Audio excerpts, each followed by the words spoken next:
এই অসভ্য মানুষগুলোকে সভ্য বানিয়েছেন। মদের বোতলটা তাদের বেশি থাকতো পানির চাইতে আরবের লোকদের ভিতরে, সেই লোকগুলোকে আল্লাহওয়ালা বানায়া দিলেন। সেই লোকগুলো হলো পৃথিবীর সেরা মানুষ। গোটা পৃথিবী কিয়ামত পর্যন্ত আবু বকরের মতো একটা লোক পাবে নাকি? আসতে বলে পাবে? ওমরের মতো পাবে নাকি? আলীর মতো পাবে নাকি? ওসমানের মতো পাবে নাকি? সব তারা মক্কার মানুষ। কোথাকার মানুষ বলেন? মক্কার মানুষ। কেন ভালো হলেন? কি জন্য ভালো হলেন? কি দিয়ে ভালো হলেন? আমার নবীজির বয়স ছিল মোট 63 বছর 9 ঘন্টা। 40 বছর পর্যন্ত তার সামনে কোরআনটা আসেই নাই। এই 40 বছর আমার নবীজি বসেছিলেন না চেষ্টা করেছেন? চেষ্টা করেছেন, কিন্তু ব্যর্থ হয়েছেন, পারেন নাই। কিন্তু পরের 23 বছরও যে তিনি পেয়েছিলেন, সাথে ছিল কোরআন। যা করেছেন সেখানেই তার সফলতা এসেছে। জোরে বলি সুবহানাল্লাহ। কি দিয়া? আসতে বলবেন না, কি দিয়া? কোরআন দিয়া। সেই কোরআন যদি আমরাও ধরি, আমরা বিফল হব না সফল হব? বিফল হব না সফল হব? আমরা সব দেখেছি, আর দেখতে চাই না। 71 থেকে 2024 সাল পর্যন্ত আমরা যা দেখেছি, যে পরিমাণ বৈদেশিক সাহায্য আমার দেশে এসেছে, তার 75% গেছে হলো নেতাদের পকেটে।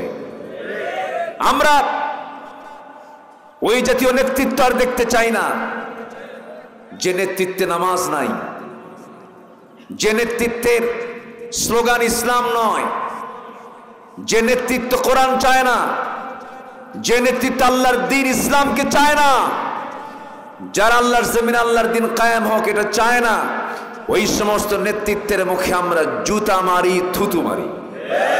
ঠিক কিনা? কোরআন যারা চাবে এই জমিনে কোরআন জারি হোক, এই জমিনে কোরআনের বিধান চালু হোক, সবাই কি চান? আসতে সবাইকে চান? এখনকার মৌলবাদ বলে গালি দেওয়ার কেউ আছে? কেউ আছে বলেন? কেউ নাই। কত গালি দিয়েছে। আমরা চাই কোরআন, ওরা বলে আমাদেরকে মৌলবাদ। ওরা আমাদের তালিকা করেছে 16 বছর। এই 16 বছর এখন আমাদের দায়িত্ব হলো আল্লাহর দেওয়া নিয়ামত ভোগ করে জমিনে থাকে, আল্লাহকে যারা অস্বীকার করে ওই সমস্ত নাস্তিকের বাচ্চাদের সমস্ত তালিকাগুলো করা দরকার। ঠিক কিনা? যারা মুরতাদ, এই নাস্তিক চক্র যারা উচিত চূড়ান্ত শাস্তি নিশ্চিত করে রাসূলকে যারা গালি দিয়েছে, এদেরকে দুনিয়া থেকে বিদায় করে ওদের রক্ত, মাংস, হাড়, হাড্ডি কুত্তা বিলাই দিয়ে খাওয়ানো দরকার। রাজি আছেন কারা কারা? হাত উঁচু করে দেখা।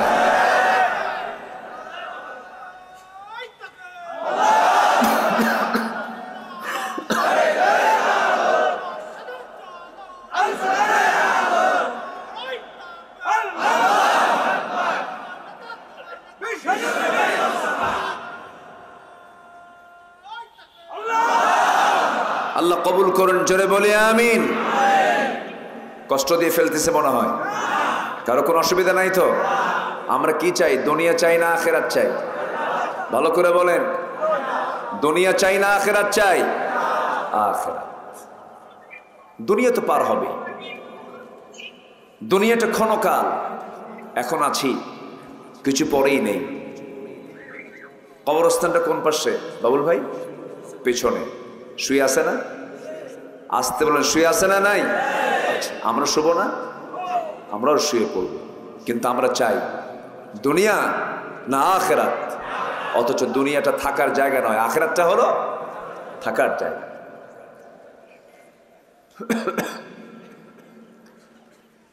যে দুনিয়া আমার থাকার জায়গা নয়, সেই দুনিয়ার জন্য কত পেরেশানি, সেই দুনিয়া পাওয়ার জন্য কত পাগলামি। কত যুবক দেখবেন গার্লস স্কুলের সামনে যায়া স্কুল ছুটিয়ে রাখ দিয়া ইতিমের মতো বসে থাকে। আসে না এরকম? আসে না? আসে না এরকম? আসে না? দুনিয়া ঘন্টার পরে ঘন্টা পার্কের ভিতরে বসে, বিভিন্ন রিসোর্টে বসে বসে সময়গুলো নষ্ট করে, মেসেঞ্জারের সময়গুলো নষ্ট করে। এটা কি আখিরাত না দুনিয়া? আসতে কয় আখিরাত না দুনিয়া? আখেরাতের চিন্তা থাকলে পরে এই সমস্ত লস প্রজেক্টে কেউ যেত না।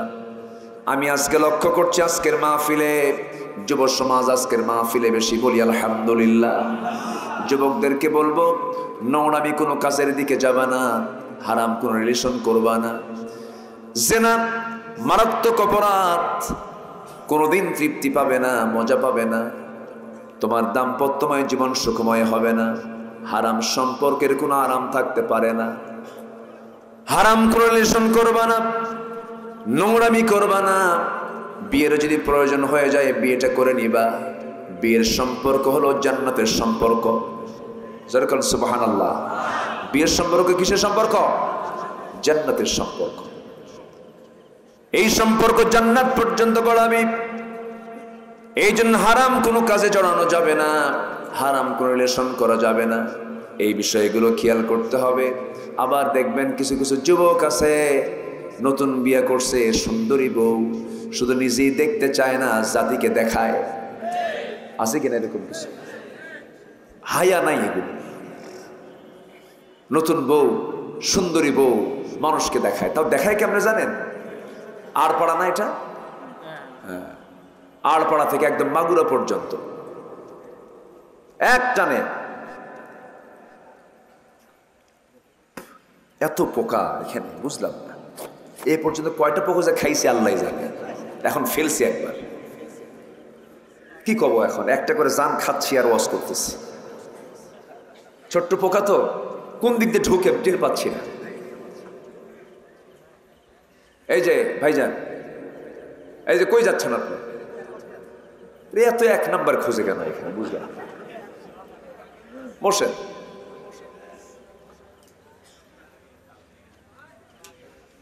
তো নতুন বিয়া কইরা সাধারণ কোনো হোন্ডা না, প্লেন সিট না। এখনকার সিট আবার দেখবেন যত হাইফাই হোন্ডা আছে না, কি যেন নাম বলে, R15, আরো কি আছে, জিক্সার আছে, আরো কি কি নাম আছে, যাও R15 লেটেস্ট ভার্সন। আচ্ছা, দেখবেন ওটার প্যাসেঞ্জার সিট হলো 2 তলা, আর ড্রাইভিং সিট হচ্ছে নিচতলা, আন্ডারগ্রাউন্ড। দোতলায় প্যাসেঞ্জার থাকে আর আন্ডারগ্রাউন্ডে ড্রাইভার থাকে।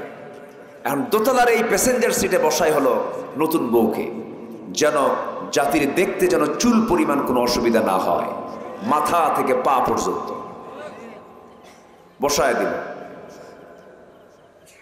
স্বামী ড্রাইভার টান দিল হোন্ডা, কিন্তু আগের প্রথম যখন হোন্ডা কোম্পানি হোন্ডা বের করে তখন বিকট আওয়াজ ছিল। এখন আবার যত দামি হোন্ডা হোক আওয়াজ খুব কম। অল্প আওয়াজে তো আর সবাই দেখতে পাবে না। যেদিক দিয়ে হাওয়া বের হয়, ধোঁয়া বের হয়, ওটার নাম কি? সাইলেন্সার। এই সাইলেন্সার টোটাল খুলে ফেলে। খুললে পরে তখন আওয়াজটা ওই সাবেক হোন্ডার মতো হয়, বোঝেন নাই? বিকট আওয়াজ, মানে বিকট আওয়াজ মানে তো ওই দিকে নজর যাবে মানুষের। একদিকে আছে হলো কয়তলায় বউ, কয়তলায়? দোতলায়। আরেক দিকে আওয়াজ বিশাল।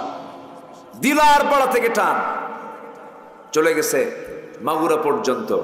জাতির রাস্তার দুধার থেকে যা দেখার দরকার ছিল হক সহ আদায় করল। সন্ধ্যার সময় চলে গেল এক পুকুর পাড়ে বা নদীর পাড়ে, গিয়ে লাল শাড়ি পরায়া দিয়া, অর্ধলগ্ন দেহ সাজগুজ করায়, চুলটুল ছেড়ে দিয়া, চোখে মুখে আশকারা মাস্কারা লাগায়া, গালে গুলে আটা ময়দা লাগায়া ছবি একখান তুললো 16 Pro Max আইফোন দিয়া। ছবি টবি তুলে ফেসবুকে আপলোড দিয়ে বলল, প্রিয় ভাইয়েরা আসুন আমার নতুন বউটাকে সবাই মিলে জামাতের সাথে দেখি। জোরে কর নাউজুবিল্লাহ, জোরে বলেন নাউজুবিল্লাহ। এরকম কিছু দুশ্চরিত্রের কিছু লোক, বিকৃত রুচির কিছু মানুষ আছে না নাই? আসতে বলবেন না, আছে না নাই? আচ্ছা, আমি তো কোনো আওয়াজ পাচ্ছি না, এখানে একটু আওয়াজটা বাড়ান। সম্মানিত ভাইয়েরা, তাহলে এই সমস্ত চারিত্রিক গুণ কি? আখিরাতের চিন্তার বিষয়। আখিরাতের চিন্তার লোক কিগুলো করতে পারে? আমরা প্রস্তুতি নেব হচ্ছে আখিরাতের, আমার দ্বারা যেন কোনো হারাম কাজ সংগঠিত না হয়। জোরে বলি ইনশাআল্লাহ। কোরআনে কারীম 13টা কাজ করতে বলেছে। 13টা কাজ করো, আখিরাতের প্রস্তুতি তোমার হয়ে যাবে। জোরে বলি সুবহানাল্লাহ। নাম্বার 1 হলো, আমি শর্ট করে বলবো, এই 13টা পয়েন্ট আমরা একটা একটা করে শিখে যাব। আমার পরামর্শ এটা নয়, আমার আল্লাহর পরামর্শ। তিনি বলছেন 13টা কাজ তোমরা শিখে নাও, দুনিয়ার জীবনে আখিরাতের প্রস্তুতি নেওয়ার জন্য এই পাথেয়গুলো তোমার বড় কাজে লাগবে। নাম্বার 1 হলো, আল্লাহ রাসূলকে বিশ্বাস করতে হবে সন্দেহ নিয়ে না দ্বিধাহীন চিত্তে। বলেন বলেন বলেন, সন্দেহ নিয়ে না দ্বিধাহীন চিত্তে? দ্বিধাহীন ভাবে, দ্বিধাহীন চিত্তে আল্লাহকে বিশ্বাস করতে হবে। সুম্মা লাম ইয়ারতাবু, আল্লাহকে যারা বিশ্বাস করবে সন্দেহাতীত ভাবে, বলি আল্লাহু আকবার। আল্লাহ তাদেরকে কি বলেছেন দেখেন।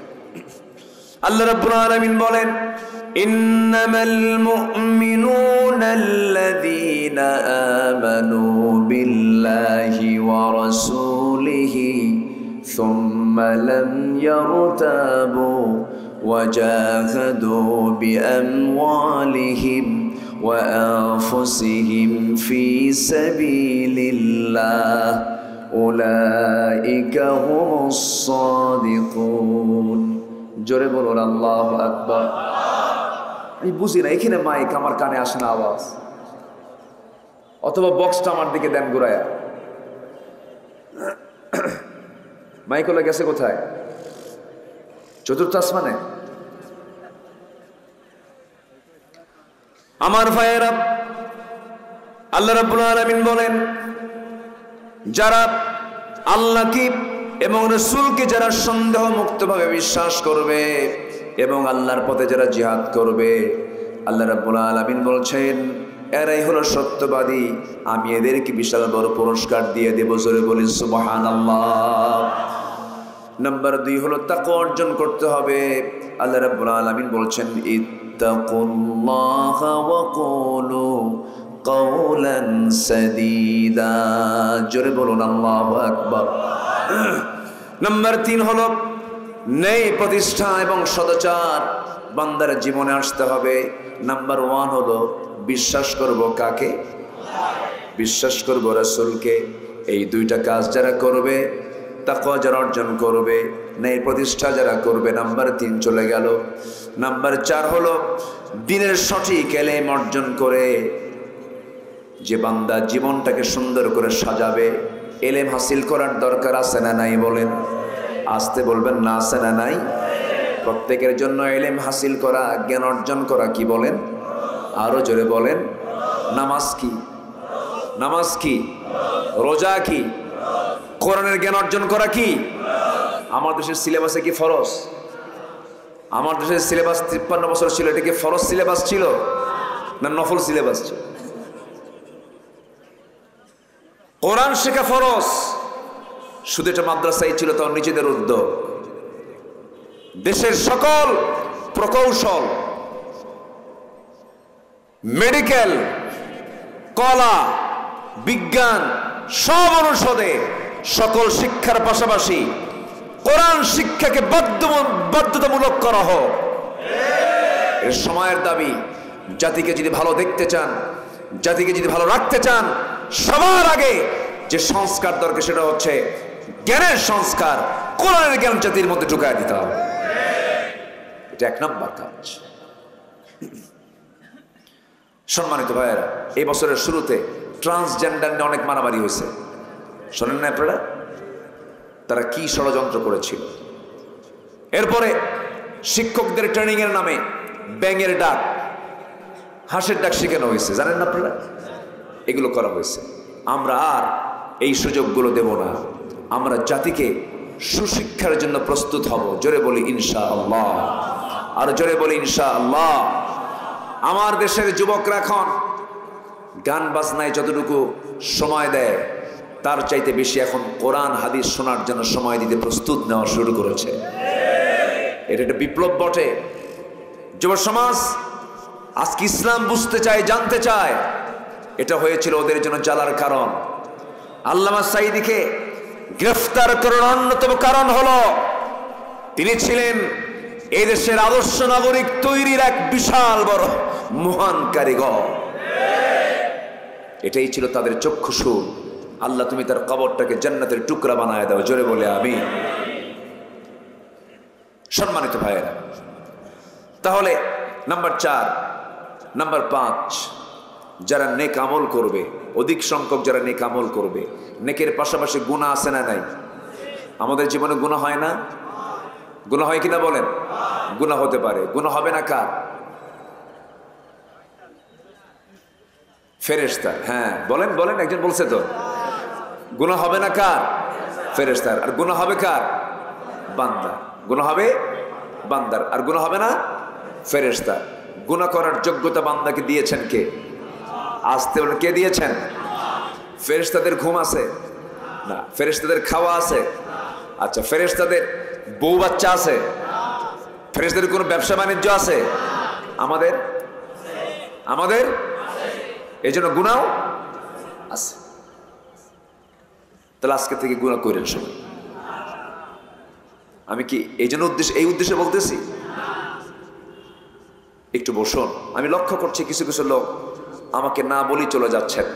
আমাকে না বলে যান, কিন্তু একটা কথা মাথায় রাখবেন, সেটা হলো এটা এমন একটা জায়গা, এই জায়গার জন্য একদিন আমরা আফসোসও করতে পারি। যতক্ষণ থাকবো আমার আমল নামা থেকে আল্লাহ তাআলা গুনাহগুলোকে ঝরায় দিবেন। ইউবাদদিলুল্লাহু সাইয়্যাতিহিম হাসানাত। কার কথা? আল্লাহ তাআলা গুনাহগুলোকে ঝরিয়ে দিয়ে সওয়াব দিয়ে ভরপুর করে দিবেন। এটা এমন জায়গা, আপনি এখন এখান থেকে উঠে কোন জায়গায় যাবেন, এর চাইতে উত্তম জায়গা আর এই এলাকায় নাই। এখন বলি আলহামদুলিল্লাহ। বসেন, আমরা একসঙ্গে দোয়ার মতো একটা বরকত নিয়ে যাব। আমি 13টা পয়েন্ট বলি, আমি শেষের দিকে আস্তে আস্তে চলে যাচ্ছি। সম্মানিত ভাইয়েরা, তাহলে পাপ কাজ হতে পারে, পাপ কাজ হবে না কেন?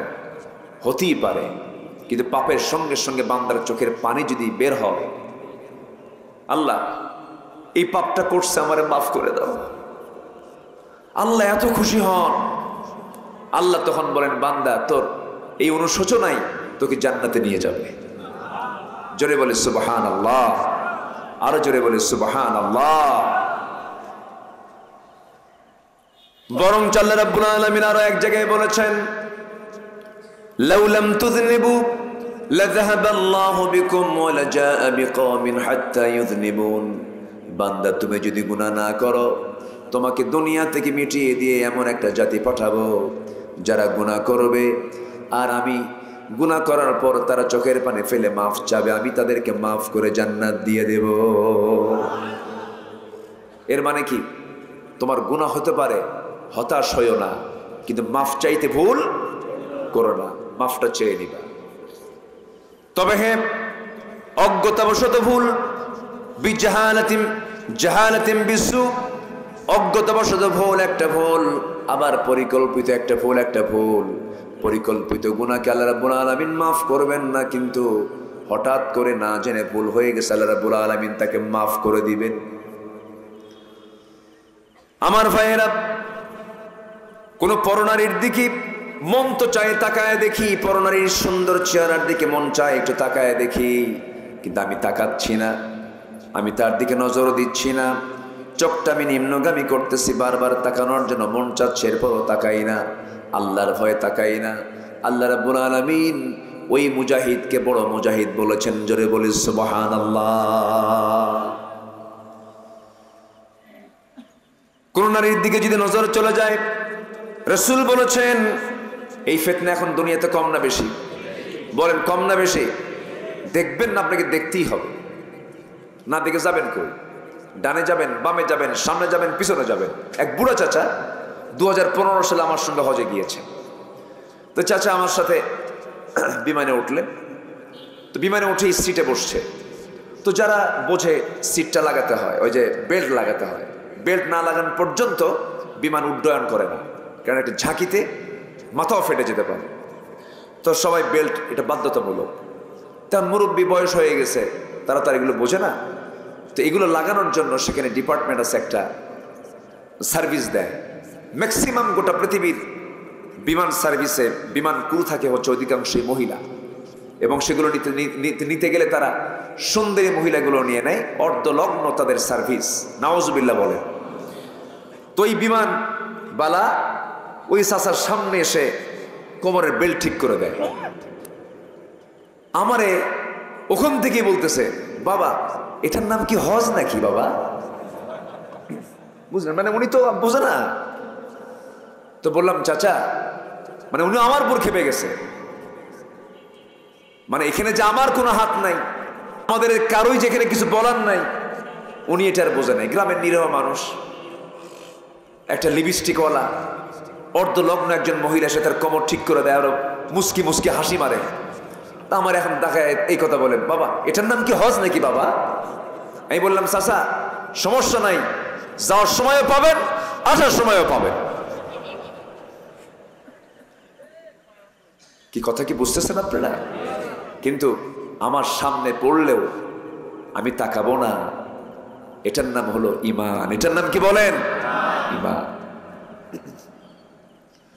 যদি কোনো নারী আপনার সামনে পড়ে যায়, আমার রাসূল বলেছেন প্রথম নজরটা মাফ। প্রথম নজরটা কি বলেন? মাফ। দ্বিতীয় নজরটা পাপ হয়ে যায়। অনেকদিন আগে, বছর 15 আগে এরকম একটা মাহফিল থেকে ডান পাশে না বাম পাশে থেকে এক যুবক দাঁড়ায় বলে, হুজুর একটা কথা বলি, রাগ করবেন না কিন্তু। কি? আপনি বলেন প্রথম নজর মাফ, দ্বিতীয় নজরটা পাপ। প্রথম নজরে যদি 1 ঘন্টা তাকায় দেখি গুনাহ আছে নাকি? দেখছেন? দুষ্ট আমার ভাইয়েরা, চোখটাকে নিয়ন্ত্রণ করতে হবে। আল্লাহ রাব্বুল আলামিন পর্দা করতে বলেছেন আগে পুরুষকে না নারীকে? দেখেন চুপ করে আছে, নিজের নাম কবে না। আল্লাহ পর্দা করতে বলেছেন নারীকে আগে না পুরুষকে আগে? পুরুষকে পর্দা করতে পারে। ইয়াগুদ্দু মিন আবসারিহিম ওয়া ইয়াহফাযু ফুরুজাহুম, আই ইয়াহফাযনা ফুরুজাহুন্না। কি ঠিক আছে না? ইয়াগুদ্দুনা মিন আবসারিহিন ওয়া ইয়াহফাযনা ফুরুজাহুন্না। আমার বন্ধুগণ,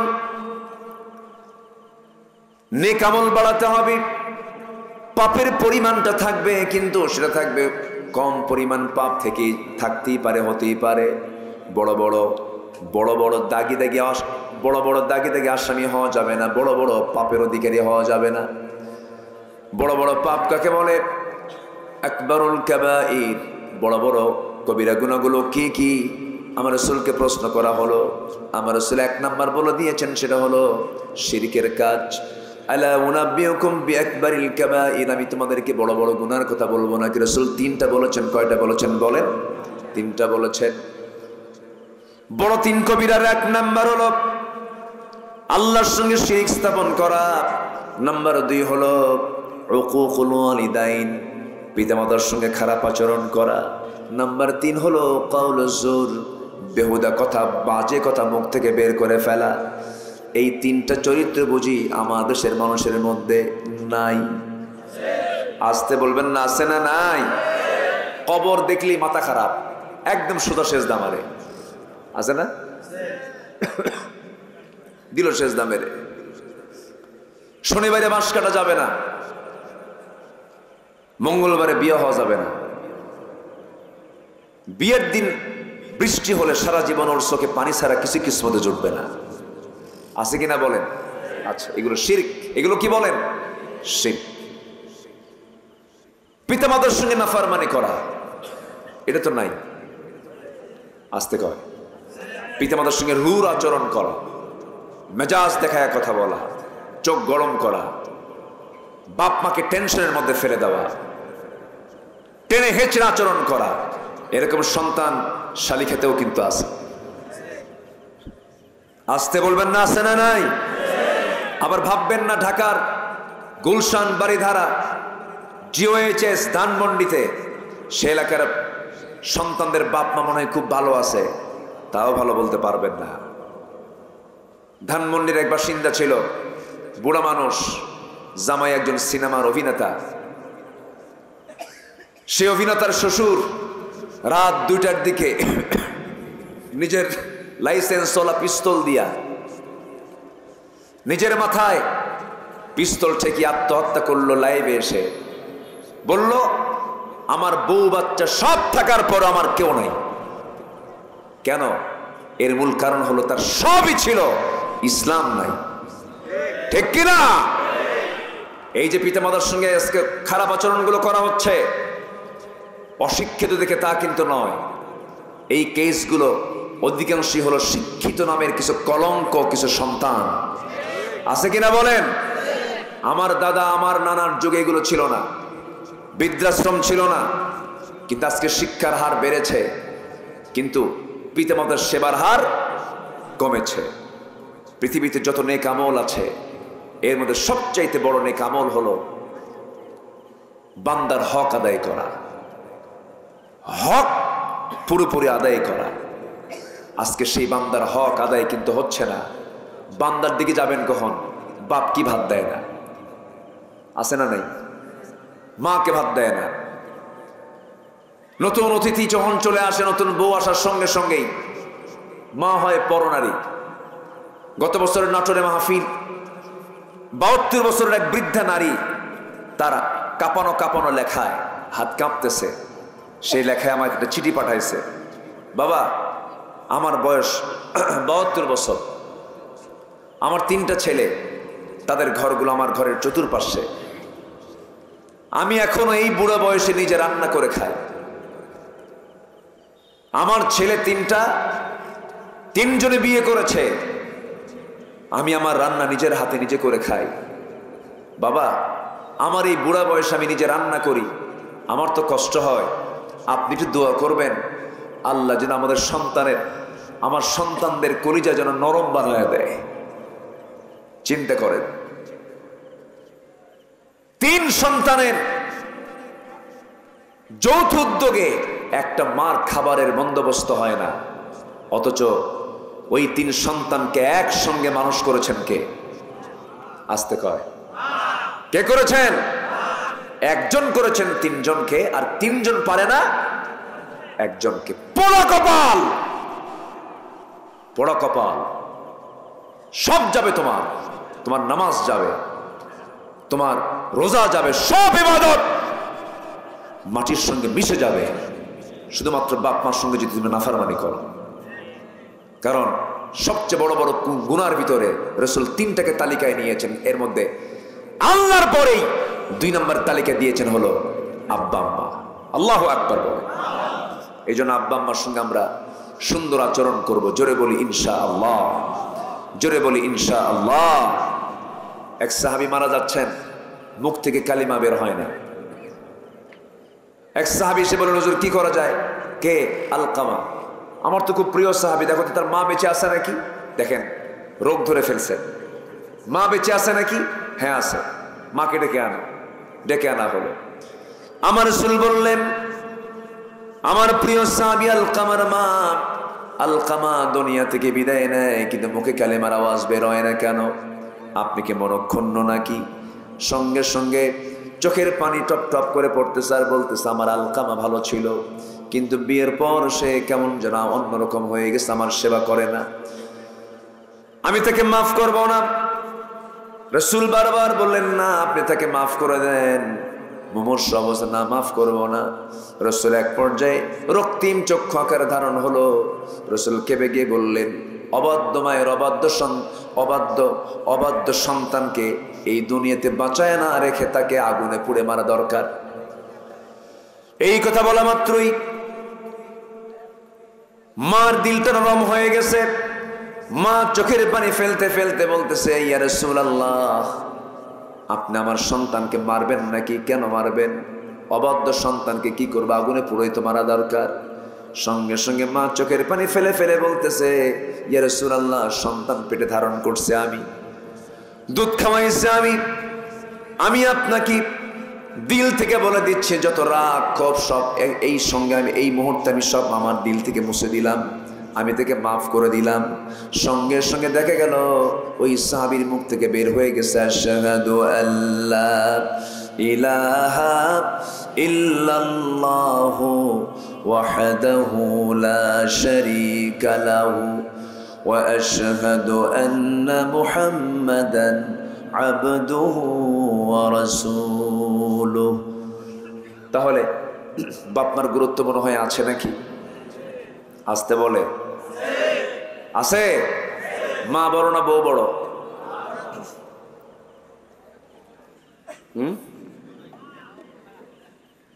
ভালো করে একটু চিন্তা করেন, একটু টাইম দিলাম। মা বড় না বউ বড়? মাহফিলে মা বড়, বাড়িতে বউ বড়। বাস্তব তো, বাস্তব কথা বলতেছে আমি। এগুলো ছেলে বউকে মালাকুল মৌতের মতো ভয় করে বাপ মা, আছে না? চরম ডেঞ্জারাস। এই ওঠেন কেন? এই বসেন বসেন। তাহলে ভালো করে বলেন, মা বড় না বউ বড়? মা বড়। বউ ছোট, কিন্তু আবার বউকে কিন্তু আন্ডার এস্টিমেট করা যাবে না। বউ আপনার হতে পারে, কিন্তু সেই বউটা কিন্তু আপনার সন্তানের আবার কি? আসতে কয় সন্তানের কি? তাহলে একটা সন্তানের মা মানে কি? সে একজনের মা। আপনার বউ হতে পারে, কিন্তু একজনের মা হিসাবে তাকে সম্মান করার দরকার আছে না নাই? এই জন্য নিজের মার সামনে আপনার বউ হয়তো কোনো একটা বিষয় নিয়ে বাকবিতণ্ডা বেজেছে, আপনি খাটো করতে পারবেন না। বইয়ের সম্মান বইয়ের জায়গায় রাখতে হবে। আবার বইয়ের সামনে মাকে লক্ষ্য করে আশেপাশে বেহুদা কোনো কথা বলা যাবে না। তার সম্মান তার কাছে রাখতে হবে। সবার ভিতরেই একটা আত্মসম্মান, আত্মমর্যাদা অবশ্যই আছে না নাই? আছে না নাই? আছে। ইসলাম এগুলো শিখিয়ে দিয়েছে। আল্লাহ কবুল করুন, আল্লাহ বোঝার তৌফিক দান করুন। এগুলো হচ্ছে নেক আমলের পর্যায়ে চলে গেল। আল্লাহ তাআলা নেক আমলের পুরস্কার দিয়েছেন কি? আল্লাহ তাআলা এক জায়গায় বলছেন, সূরা লোকমানের ৮ নম্বর আয়াত, ইন্নাল্লাযীনা আমানু ওয়া আমিলুস সালিহাতি কানাত লাহুম জান্নাতুন নাঈম। ঈমান যারা আনবে, আমলে সালেহ যারা করবে, তাদের জন্য আমি আল্লাহ তাআলা একটা জান্নাত, জান্নাতুন নাঈম রেখে দিয়েছি। জোরে বলি সুবহানাল্লাহ। নাম্বার 6, ধৈর্য ধারণ করা। নাম্বার 7, আল্লাহর উপরে ভরসা রাখা। নাম্বার 8, দুনিয়ার ভোগ বিলাসে নিমগ্ন না হয়ে আখিরাতের আবাসকে মূল টার্গেট বানিয়ে জপতে থাকা, যে আমি কখন আমার সেই স্থায়ী নিবাস, স্থায়ী আবাসে আমি কখন চলে যাচ্ছি, এই জিকির ফিকিরে থাকা। এগুলো হচ্ছে আখিরাতের প্রস্তুতি। আল্লাহ তাআলা বলছেন, ওয়া ইন্নাদ দারাল আখিরাতা লাহিয়াল হায়াওয়ান। আল্লাহু আকবার। নাম্বার 9, নিজকে এবং পরিবারকে জাহান্নাম থেকে বাঁচানোর চেষ্টা করা। নিজেও বাঁচবো, আবার কি বলেন বলেন, পরিবারকে বাঁচাবো জাহান্নাম থেকে। কু আনফুসাকুম ওয়া আহলিকুম নারা। নাম্বার 10, তওবা করা। রাজি আছেন তো তওবা করতে? সবাই তওবা করতে রাজি আছেন? নামাজ পড়ি নাই, আজকে থেকে নামাজ ছাড়বো না। সিদ্ধান্ত নেওয়া যায়? মনে মনে সিদ্ধান্ত কি নেওয়া যায়? এটা হাত উঁচু করে দেখান। জোরে বলি ইয়া আল্লাহ। আরো জোরে বলি ইয়া আল্লাহ। আমাদেরকে 5 ওয়াক্ত সালাত আদায় করার তৌফিক তুমি আল্লাহ দিয়া দাও। জোরে বলি আমিন। আরো জোরে আমিন। আরো জোরে আমিন। তুবু ইলাল্লাহ, তুবু ইলাল্লাহি জামিআন আইয়ুহাল মুমিনুন। আল্লাহু আকবার। তোমরা সবাই একত্রে তওবা করো। কার কথা?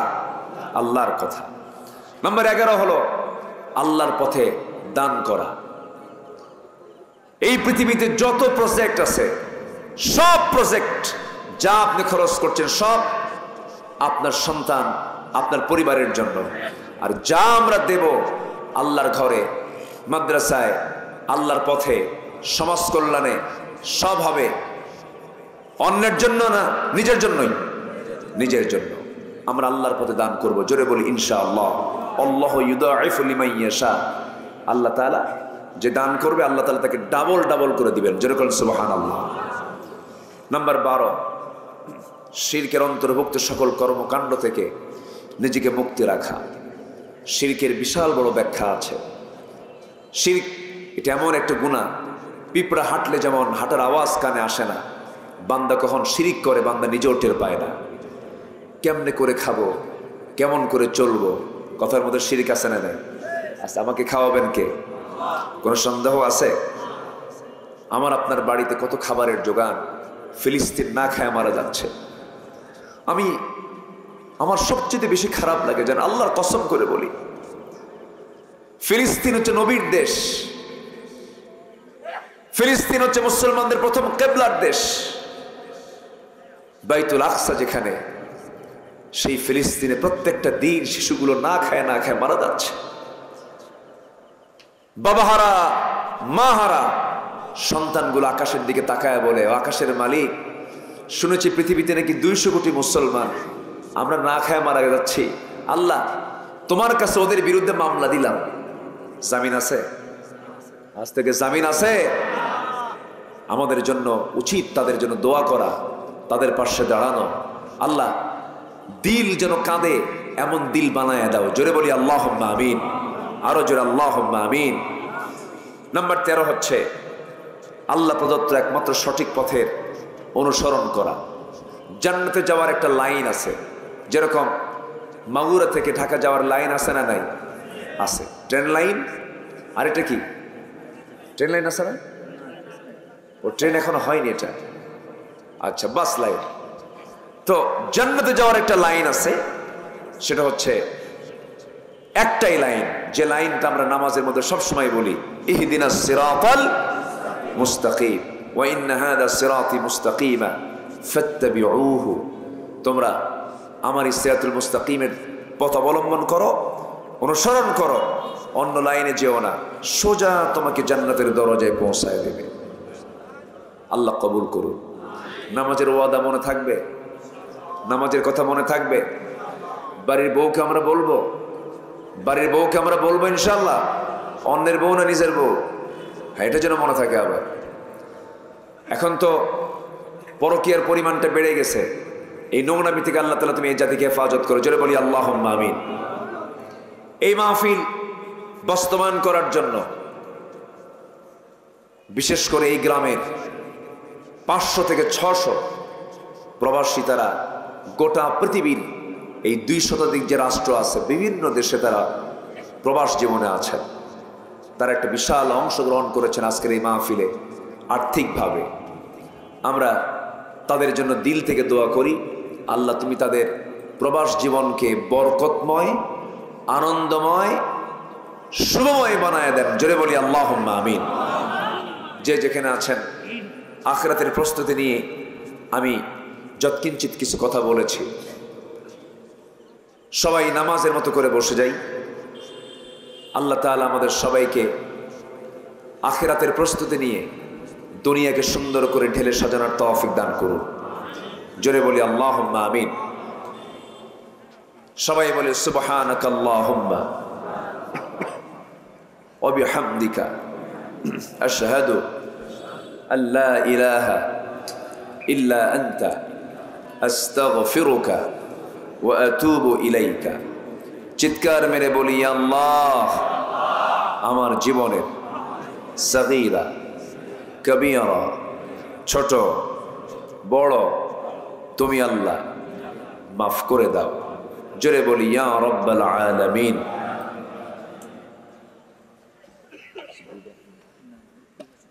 আচ্ছা, জি জি। আমার বাবুল ভাই, তিনিও দোয়া চেয়েছেন, তার ছেলেটা হাফেজ। কোথায়? না, এখানে আসছে বলে। জি, কোরআন 30 পারা মুখস্থ করা নিজের চেষ্টায় হয় না, এটা আল্লাহর রহমত লাগে। বলি আলহামদুলিল্লাহ। শুধু হাফেজ না, আল্লাহ তুমি তাকে বড় আলেম বানাও। জোরে বলি আমিন।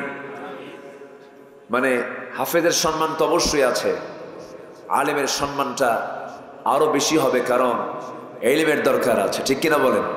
এলিমের দরকার আছে। আসেন আমরা আমাদের নিজের সন্তানদের ব্যাপারে যত্নশীল হই। আপনার সন্তান জজ, ব্যারিস্টার, এসপি, এমপি, সচিব সব কিছু হলো, কিন্তু নামাজি হলো না, দিন বুঝলো না, কোরআন বুঝলো না, এটা আপনার জন্য জীবনের এই দুনিয়া তো বোঝা হবে, আখিরাতেও বোঝা হয়ে যাবে। সবার আগে আমরা দ্বীনি শিক্ষায় শিক্ষিত করার চেষ্টা করি, পরিবারকে জান্নাতি পরিবার হিসেবে গড়ে তুলি। আচ্ছা জি, আমরা আল্লাহর কাছে চাই, আল্লাহর কাছে প্রার্থনা করি।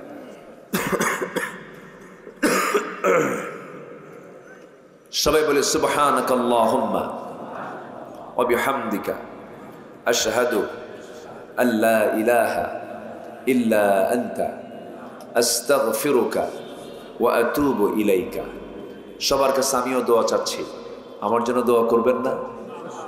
আমিও দোয়া করি আপনার জন্য, আল্লাহ যেন আমাদের এই সম্পর্ক হাসর পর্যন্ত গড়ায় দেন। জোরে বলি আল্লাহুম্মা আমিন। আশাবাদ কামনা করি, আমরা আল্লাহর কাছে চাই আল্লাহ যেন আমাদের সকলের গুনাহগুলোকে মাফ করে দেন। আপনি দোয়া করে দেন। আল্লাহুম্মা আমিন। ربنا ظلمنا أنفسنا وإن لم تغفر لنا وترحمنا لنكونن من الخاسرين। আয় আল্লাহ তাআলা, গভীর রাত্রি ঝুমরাত ঝিমানো রাত্রিতে চাঁদের মতো হাজারো মুসলমান নরনারী নিয়ে তোমার কালামের একটা বিষয় সামনে রেখে, তোমার কালামকে তুমি 3 ভাগে কথা বলেছ, তাওহীদ, রিসালাত, আখিরাত। সে আখিরাতের প্রস্তুতি শীর্ষক কিছু কথা বলেছি, সে শান্তি সে কাঙ্গালি ফিকারের মতো 2টা হাত পেতেছি। আল্লাহ গুনার দিকে নজর দিও না, বান্দা মনে করে তামাম জীবনের সমস্ত গুনাহগুলোকে মাফ করে দাও। জনম দুঃখিনী মা, জনম দুঃখী বাপজান যারা চলে গেছেন, জিন্দেগির গুনাহগুলো মাফ করে দাও, কবরগুলোকে জান্নাতের টুকরা বানাইয়া দাও। আব্বা আম্মার জন্য কি দোয়া তাও শিখিয়ে দিয়েছো। রব্বিরহামহুমা কামা রব্বায়ানি সগীরা, রব্বিরহামহুমা কামা রব্বায়ানি সগীরা। আল্লাহ তাআলা, অনেকের মা চলে গেছে, অনেকের আব্বা চলে গেছে, বাড়িতে ঢুকে ছেলে মেয়ে বউ বাচ্চা সবই পাওয়া যায়, কিন্তু মার ঘর কি দিয়ে দেখা যায় মার ঘরে মা নাই রে। সে আব্বা আম্মা যারা চলে গেল, জিন্দেগির গুনাহগুলো মাফ করে দাও, কবরগুলোকে তুমি আল্লাহ জান্নাতের টুকরা বানায়া দাও। মা আমার কত কষ্ট স্বীকার করেছেন, একটা জীবিত মানুষ আরেকজন জীবিত মানুষের পেটের মধ্যে টেনেছে। একটা মানুষ কষ্ট সহ্য করতে পারে 40 ইউনিট পর্যন্ত, ইউনিট প্লাস পর্যন্ত। আমার মা ডেলিভারির সময় 55+ ইউনিট পর্যন্ত। এত বড় একটা ধাক্কা, এত বড় একটা আঘাত সহ্য করার পরেও মা আমার জন্য মুস্কি হাসি মেরে দিয়েছে। আল্লাহ তাআলা, সে আব্বা আম্মা যার দুনিয়া থেকে বিদায় হয়ে গেছে রে, জিন্দেগির গুনাহগুলো মাফ করো, কবরগুলোকে জান্নাতের টুকরা বানাইয়া দাও। আল্লাহ তাআলা বিশেষ করে মাহফিলটার আয়োজন করলেন যারা, কষ্ট করে আসলেন যারা, বিনিময়ে কিয়ামতের কঠিন ময়দান যেদিন কেউ কাউকে চিনবে না, এমনকি মা সন্তানকে পর্যন্ত অস্বীকার করে বসবে, সেই কঠিন মুসিবতের দিন এ মাহফিল সবার জন্য নাজাতের মাধ্যম তুমি আল্লাহ বানাইয়া দিও। আমার বাবুল ভাইকে কবুল করো, পাশে কবরবাসী শুয়ে আছেন, হায় আল্লাহ তাআলা তাদের রুহের মাগফিরাত কামনায় মাহফিল আজকে পরিচালিত হলো। আল্লাহ আমরা সবাই মিলে কবরবাসীর জন্য দোয়া করি। ইমানি হালাত না যারা দুনিয়া থেকে বিদায় নিয়েছেন, কবরগুলোকে জান্নাতের টুকরা বানায় দাও আল্লাহ। দুনিয়ার সব জানা যায়, দুনিয়ার সব দেখা যায়, সুদূর আমেরিকায় কি হচ্ছে সব ঘরে বসেই দেখা গেল, শোনা গেল। কিন্তু মা চলে গেল কত আগে, ঘরের কোনায় বাঁশঝাড়ে শুয়ে আছে, কোনো খবর আর দুনিয়াবাসী পায় না রে। তোমার কাছে ফরিয়াদ করি আল্লাহ, সে আব্বা আম্মা যারা চলে গেছে কবরের সমস্ত আযাবকে তুমি আল্লাহ মাফ করে দিও। আয় আল্লাহ তাআলা, গোটা পৃথিবীর মুসলমানদের পায়ের তলায় মাটি নাই, মুসলমানদের বাইতুল মুকাদ্দাসকে তুমি আল্লাহ মুসলমানদের হাতে তুলে দাও। এই ক্রান্তি লগ্নে 180 কোটি মুসলমানের দুনিয়া, একটা ওমরও তুমি আল্লাহ মুসলিম বিশ্বের জন্য পাঠাইয়া দাও। সকল প্রকার ষড়যন্ত্র থেকে মুসলমানদেরকে তুমি আল্লাহ হেফাজত করো। যেদিন দুনিয়া থেকে বিদায় নেব রে, আমার শরীরে যা ছিল সব খুলে খুলে নেবে, সেলাইওয়ালা কাপড় অচল হয়ে যাবে, আমাকে টেনে হেঁচে কবরের দিকে নিয়ে চলে যাবে, কবরে শোয়ায় দেবে, বাঁশ চাপা দেবে, মাটি চাপা দেবে। আয় আল্লাহ তাআলা, তোমার কাছে ফরিয়াদ করে ডান হাতে আমলনামা না আসা পর্যন্ত মরণ দিও না। এই গ্রামের 500 থেকে 600 পরিবারের সন্তানরা আজকে প্রবাস জীবনে আছে। আমরা যারা দেশে থাকি তাদের মনটা একরকম থাকে, যারা প্রবাসে থাকে তারা যেন জেলখানার মধ্যে থাকে। সারাদিন পরিবার নিয়ে টেনশন চিন্তা নিয়ে প্রবাস জীবনে থাকে না আল্লাহ। আমরা তাদের জন্য দোয়া করি, প্রবাস জীবনে যে সমস্ত ভাইয়েরা অবস্থান করছেন তাদের প্রবাস জীবনকে তুমি সুখময়, বরকতময়, রহমতময় করে দাও। ব্যবসায় ঘাটতি বরকত দিয়ে দাও, চাকরি দুর্বল মজবুত ব্যবস্থা করে দাও, অসুস্থ সুস্থতা করে দাও, ঋণগ্রস্ত ঋণ মুক্ত তৌফিক দিয়ে দাও, সন্তানগুলো অবাধ্য অনুগত করে দাও। আয় আল্লাহ তাআলা পারিবারিক শান্তি দিয়ে দিও, সকল অশান্তি তুমি আল্লাহ দূর করে দিও। তাকাব্বাল মিন্না ইন্নাকা আনতাস সামিউল আলিম ওয়া তুব আলাইনা ইন্নাকা আনতাত তাওয়াবুর রহিম।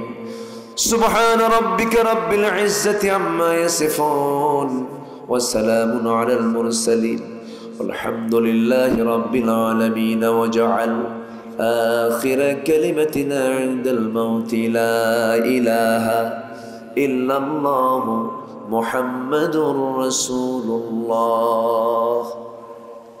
السلام عليكم ورحمة الله وبركاته.